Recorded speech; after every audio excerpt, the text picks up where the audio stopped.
का बहुत मालिश हो रहा है। क्या इतना पीछे पड़े हुए हैं कट्टरपंथियों के कि वो आपको बख्श नहीं रहे हैं, जहाँ देख रहे हैं वहीं कूट दे रहे हैं। ये खुद ही कट्टरपंथियों के कमेंट आ रहे हैं। इमरोज आलम तो मंदिर का घंटा बन गया। जो भी आता है बजा के निकल जाता है। वो देख ही रहा हूँ यार, कोई घंटे जैसे लग रहा हूँ। इमरोज आलम का घंटा यहाँ बज रहा है, सीपी में, कहीं चांदनी चौक में बज रहा है। जहाँ भी कट्टरपंथी देख रहे हैं वहीं आपकी सुताई हो जा रही है। तो आप छोड़ क्यों नहीं देते दिल्ली?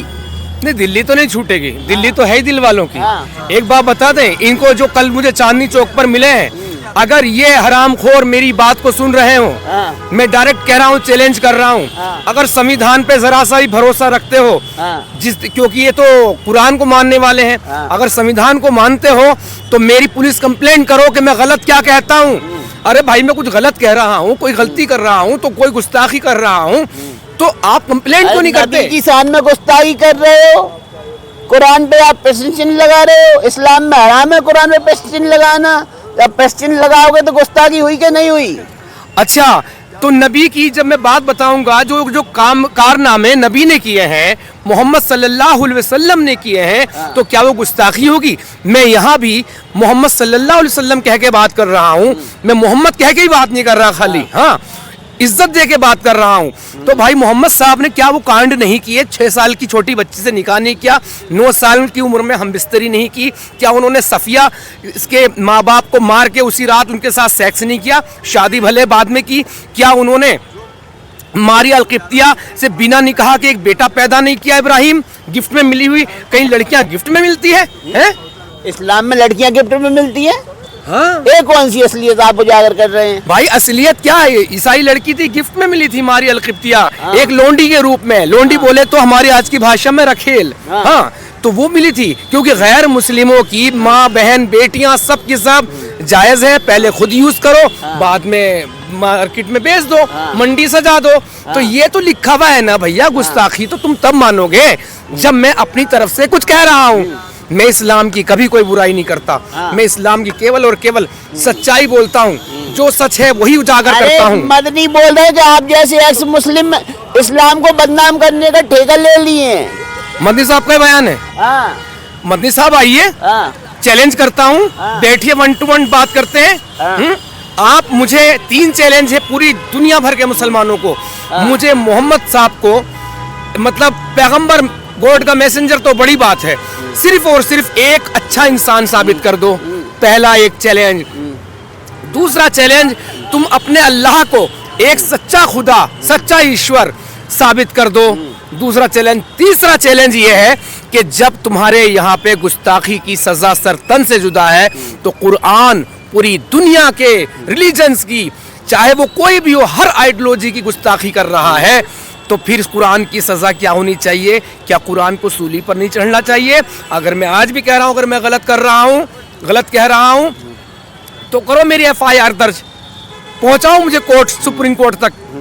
मैं तो चाहता हूँ सुप्रीम कोर्ट तक तुम मुझे पहुंचाओ, और मैं तुम्हारे अल्लाह की प्यारी प्यारी किताब, सारे जग से न्यारी न्यारी किताब कुरान, हाँ, कलामुल्लाह, वो लेके जानना चाहता हूँ। यही तो है, इस्लाम के दुश्मन इस्लाम को बदनाम कर रहे हैं, जिहाद शब्दों को बदनाम कर रहे हैं। आप जैसे लोग ही है इस्लाम के ऊपर टारगेट बराबर कर रहे हैं, जिसकी वजह से दुश्मनी फैल रही है, आतंकवादी बढ़ रहे हैं देश में।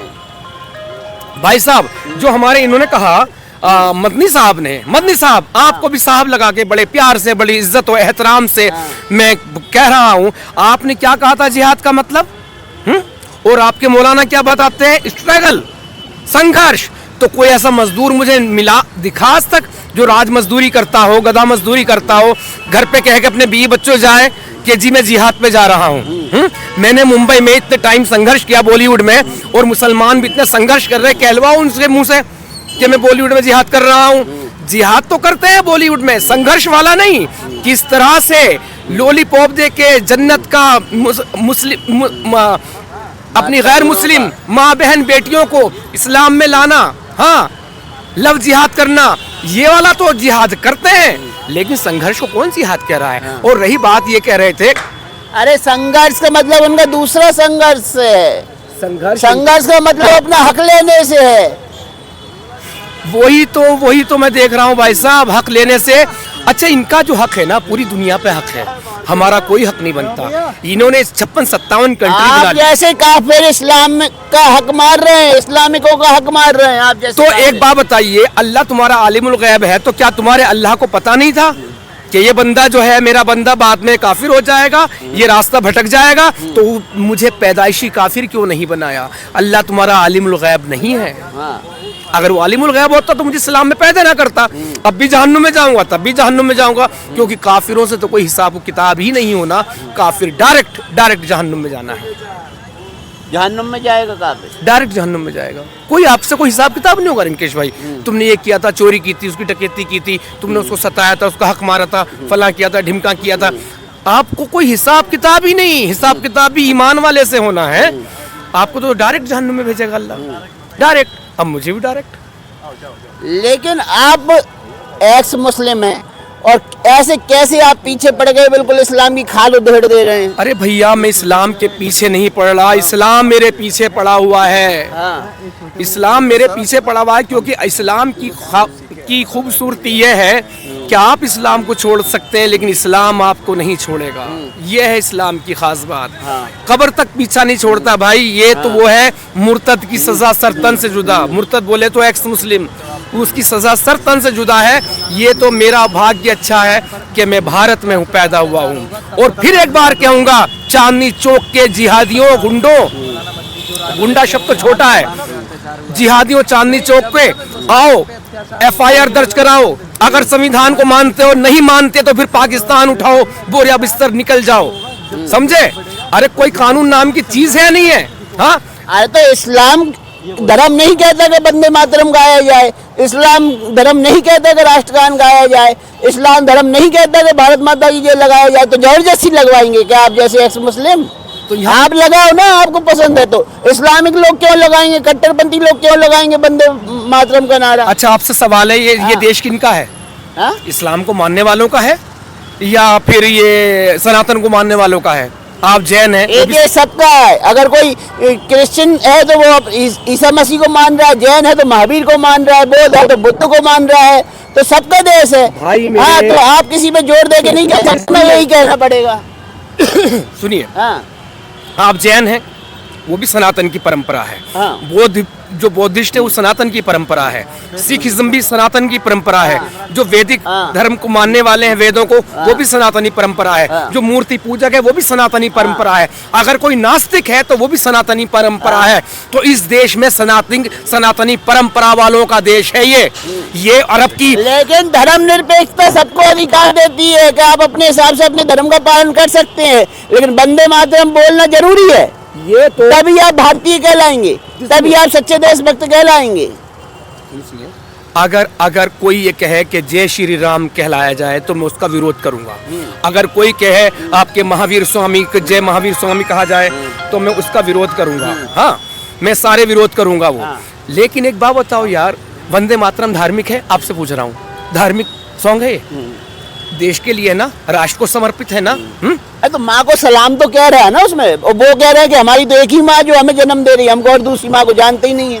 भाई साहब, पता ना ये माँ उनकी बचपन में मर गई थी। हाँ, जिनको मानते, वरना तो माँ का रिश्ता भी शायद क्या होता, मैं क्या ही कहूँ आगे। भाई, पैदा करने वाली को माँ कहते हैं। तो जो सबसे पहली माँ है, जिसने दुनिया की सारी माँओं को माँ बनाया है, जन्म दिया है, उसे धरती माँ कहते हैं। तो जब तुम इस धरती पे पे तुम अन्न उगा हुआ खा रहे हो, जिसकी सारी चीजें तुम खा रहे हो, और जिसकी गोद में तुम सोओगे एक दिन, वो तुम्हारी माँ नहीं है, तो फिर जाओ ना मंगल ग्रह पे, जाओ चंद्रमा पे, या जाओ अपने रेगिस्तानों में जहाँ तुमसे कोई सवाल जवाब नहीं करेगा। जाओ, भागो, बोरिया बिस्तर उठा के पाकिस्तान। हाँ, ये सबके सब पाकिस्तान वाले हैं, ये जितने भी जिहादी है। और एक बात कहना चाहूंगा मैं, सुन ले भारत सरकार हमारी, जो वंदे मातरम कहने से परहेज करे, जो भारत माँ की ताकि जय कहने से परहेज करे, जो धरती को माँ मानने से परहेज करे, वो भारतीय नहीं है। उसका वोट देने का सिस्टम खत्म होना चाहिए, उसका वोटिंग आधार खत्म हो जाना चाहिए। ये उसके पास हक नहीं होना चाहिए, वोट देगा वो।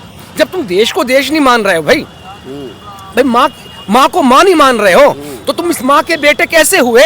और जब तुम इस माँ का बेटा नहीं मानते अपने आप को, तो फिर यहाँ पर रहने का अधिकार तुम्हें किसने दिया है? भारत माता की जय नहीं बोलेंगे, उनका धर्म नहीं कहता कि भारत माता की जय बोलो। धर्म में नहीं लिखा है, मजहब में नहीं लिखा है, लेकिन फिलिस्तीन की जय बोलना उनके मजहब में लिखा हुआ है। अच्छा, लिखा है। हाँ। अच्छा, ये बताइए फिर ये बार बार यूँ क्यों कहते हैं हम संविधान को मानते हैं? हाँ। मैं तो कहता हूँ अगर नहीं यहीं पे रहना इनको यहीं पे रहना है, तो फिर इनके ऊपर शरिया लॉ लागू कर देना चाहिए। जब ये चोरी करेंगे इनके ना हाथ कटेंगे। अभी तो इन्हें कटवा बोलते हैं ना, फिर दूर से पहचाने जाया करेंगे, टूटा जरूर कटवा मुसलमान है। हाँ भाई, शरिया लो लागू करा लो अपने ऊपर। अगर मैं कोई जुर्म करता हूँ, इस्लाम को फॉलो नहीं करता, मैं तो रिश्वत दे के चाहे कानूनन लड़ के चाहे जेल से बाहर आ जाऊंगा, लेकिन मेरे हाथ पैर नहीं कटेंगे। हाँ, मान लो फिर शरिया। संविधान को एक तरफ कहते हैं संविधान, जहां फंसते हैं वहां संविधान कहते नहीं है।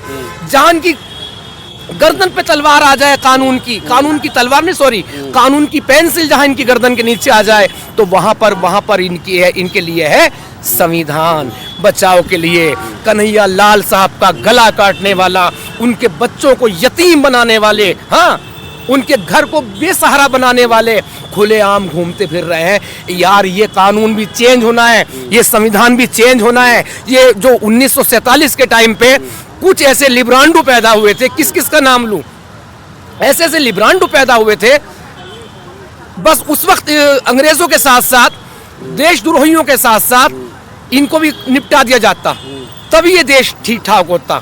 हाँ, और इनको सबको भगा दिया जाता जब पाकिस्तान बना था। भैया, तुमने घर का बंटवारा लिया है, हम अगर भाई भाई बंटवारा करेंगे, अलग जाएंगे, तो एक अपने बर्तन, एक कटोरी भी उस घर में नहीं छोड़ेंगे।